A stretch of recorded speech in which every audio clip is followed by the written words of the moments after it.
Welcome. You have reached review time with Imperial, and today's review will be Power Book 2 Ghost Season 3, Episode 5.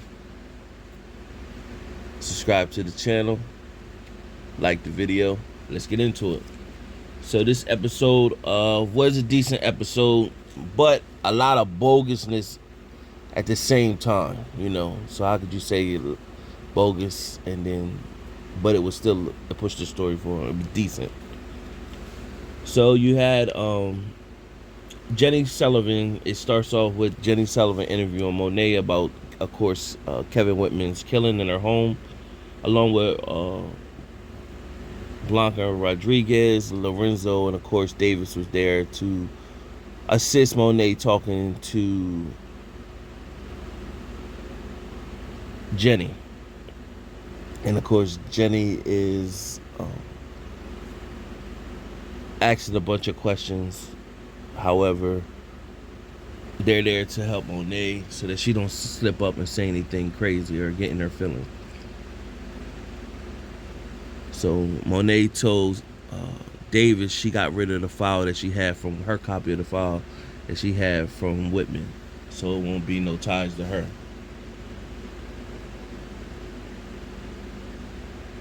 Which had Lorenzo as a suspect. So Monet reached out to Tariq.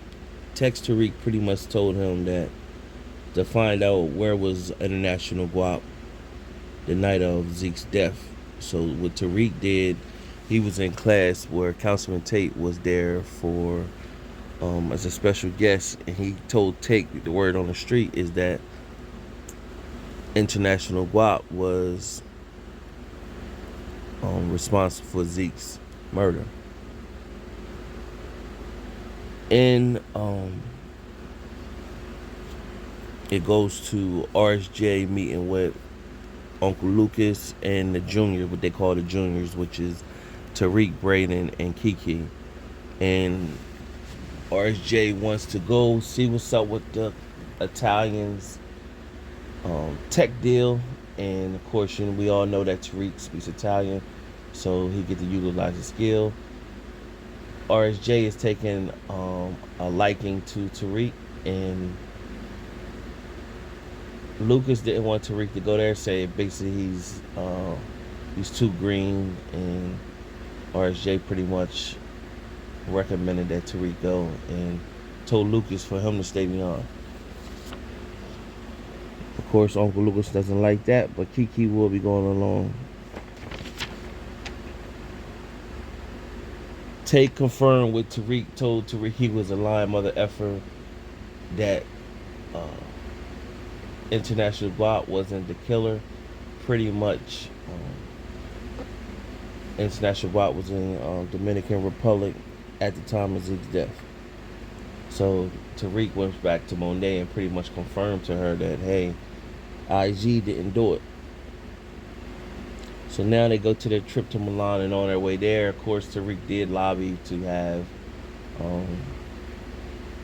his +1, which is Effie, to attend. So they're just supposed to be business, but he wanted to give his girl a tour of Milan and Italy. So Goofy Braden, he's very idiot. It's gonna catch up with him eventually. I don't know how they keep writing Braden's character like this. I don't know how his character survives, because he does a lot of idiot moves. So he's all excited for the trip. He drops his phone. Kiki picks up the phone, and he's getting notifications that Crash Coin deposits are being received. So that's going to, of course, trigger Kiki to do her investigation to know Braden is up to something, especially when he just admitted to a court that he was behind course correct.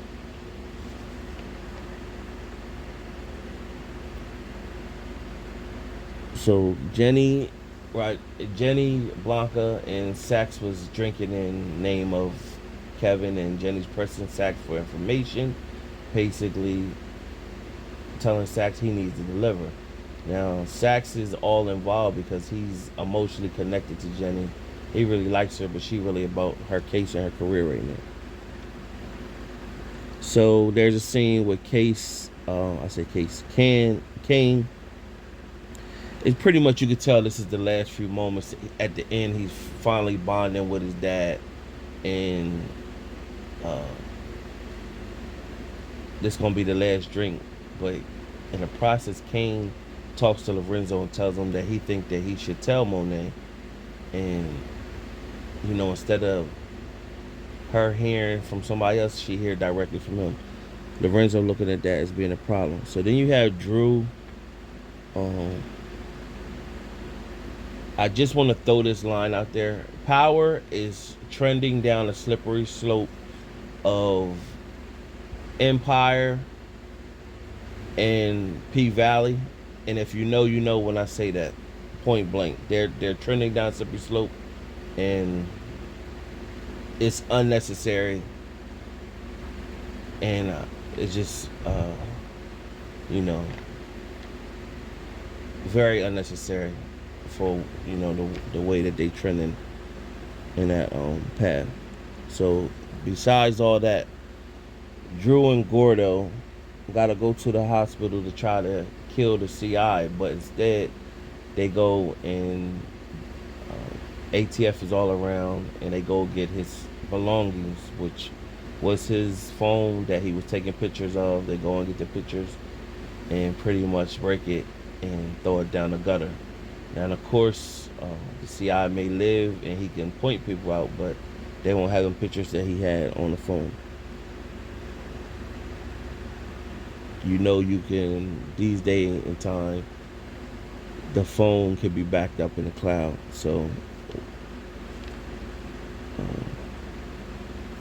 we know the sense. What sense does that make, right? Monet planted a seed in Evelyn's head, basically, that Lorenzo put out the hit. Evelyn pretty much said, listen, I understand what you're saying, but I don't want a war to break out with your kids versus my kids, so I'm going to take this information and basically keep it to myself. And she pretty much looked at Monet as, why are you telling me this? So she don't really trust Monet, and Monet look at Monet as being sneaky. So she didn't want to have anything to do with it. The information.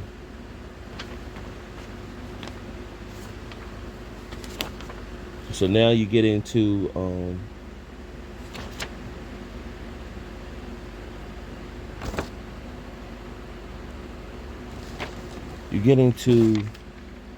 the Italian meeting. Basically,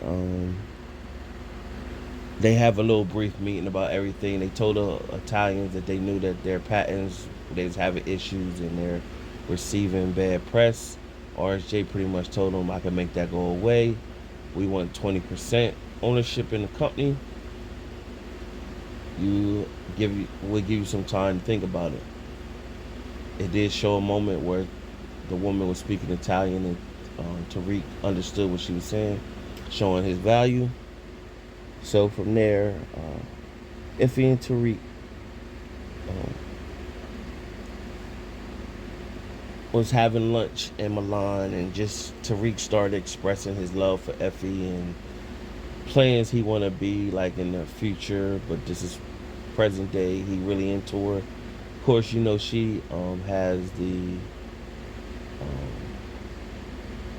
spirit of, she know what she did with Lauren. So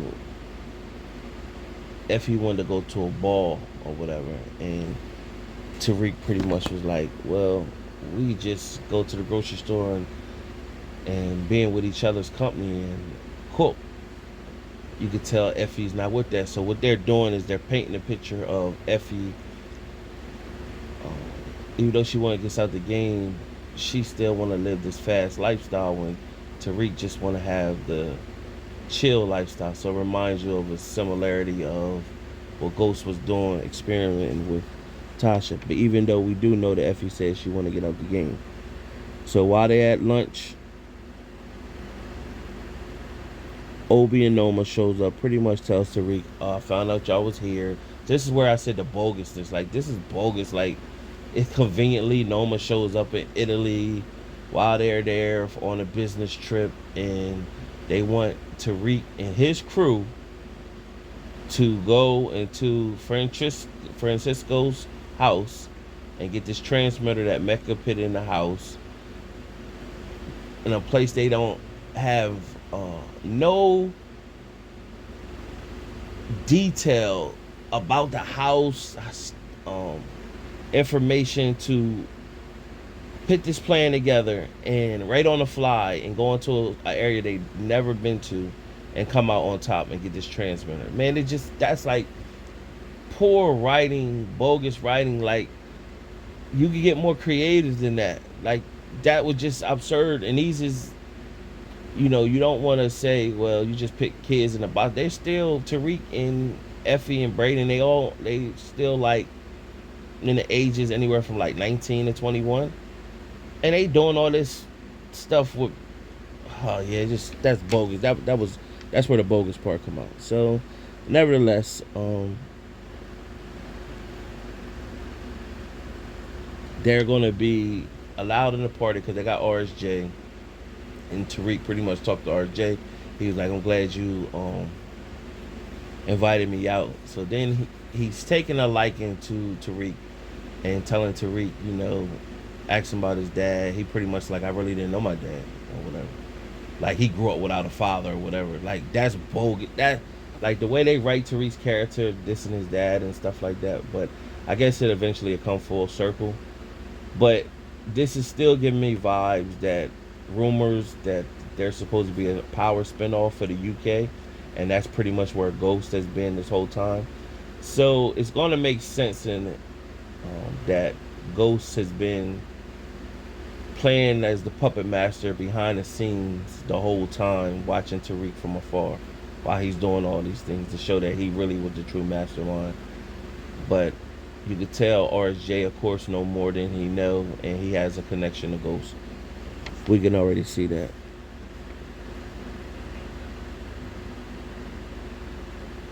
So Braden wanders into a room and almost finds a transmitter. And when he almost gets it, one of the henchmen for Francisco found Braden, pretty much snatched him up. Effie came in, got the transmitter. Then another guy came in, and she was pretty much like she lost. But I want you to show me his hidden art gallery, using her sex appeal to the gentleman. And then it shows the Tejadas pretty much their last supper together, and they're enjoying laughing and joking. So Francesca and his boys, they started torturing Braden. You've seen that in the trailer, and tell him that he wants. What is he there for? Who does he work for? So then it shows Gordo shows up to the Tejada house, and Monet is in mourning. Pretty much at this time, on screen it doesn't show her tell Gordo, but what he does at the end pretty much shows that she told Gordo that Lorenzo put the hit on her, because Gordo pretty much said he thinks every day on wanting revenge on who killed his father.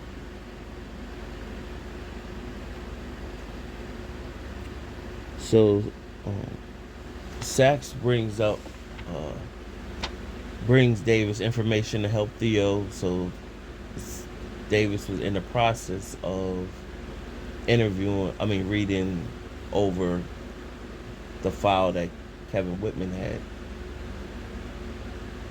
So when Sax gave him the information, he heard him put that file in the cabinet and locked it, and then pretty much said, "Hey man, let's go and tell Theo in person." So Sax was like, "Nah, you go and do that. I'm gonna just fall back."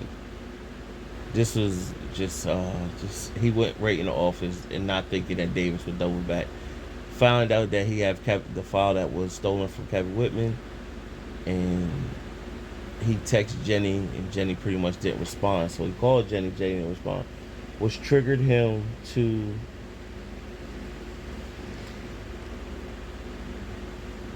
follow Jenny. Now they switch back to Noma at the meet to go get Braden. Noma got Francisco out in the open and killed Francisco and his men. They got Braden back. Plus she got her.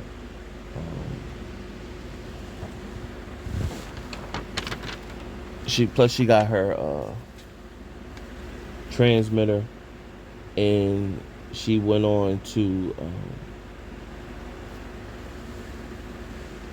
express to Tariq how useful they are, and she feels as though confidently that they'll definitely be able to um, replace Mecca. So then it goes to Lorenzo and Monet. He finally comes clean and tell Monet what took place, and he was the one who killed Zeke on accident. Now this scene, I guess Mary is trying, I think, to